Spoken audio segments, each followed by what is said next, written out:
Hugo, you have taken such a challenge and you never stop with those challenges. And now that I worked with you a few months ago on a manuscript, working with you is tough but sweet. There is no question about it. You are goal oriented. So Hugo asked me to participate. I already gave him a list of also some people. I see some of you already in the audience today to organize within the next Padua meeting. David Israeli is present or was present, is still here. Yes, he's here.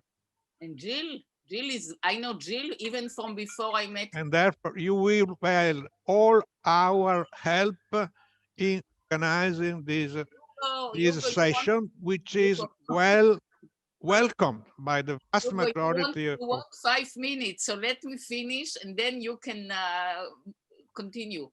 So I must say I know Jill from very many years ago, and I met Hugo many years ago in Tiberias. It's debatable if I met Jill before Hugo or Hugo before Jill, but I know Jill very well, and David Israeli, and then there are so many more people on the audience.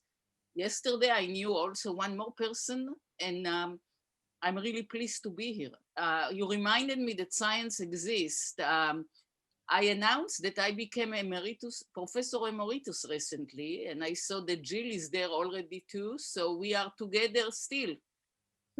Anyway, it was hard for Hugo, as always, to convince me to join, but I really said all I need is computer this time, so here we are.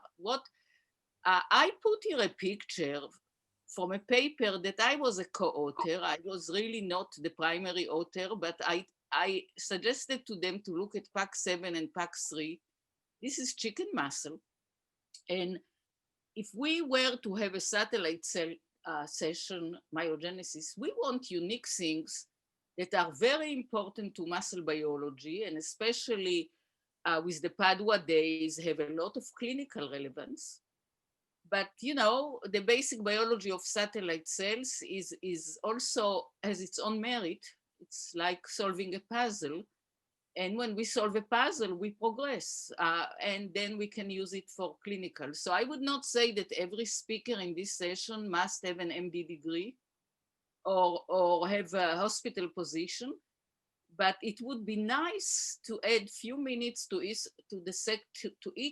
session, to each speaker, to also emphasize clinical relevance, just like if you are writing a grant, especially these days, clinical relevance is very important, but everybody goes. So I made here a picture, I put here a picture of, this is actually a chicken ALD muscle with what we call extrafusal muscles, fibers, Yes. very large fibers, and the spindle structure that I was always fascinated by spindle. And and uh, and they express embryonic myosin, and Yes. and they also we showed on the chicken that in the satellite cells, when the PAX3 is completely gone in the adult stage, not they still are PAX3 positive. So that's the only unique things I know that so far there are a few other studies.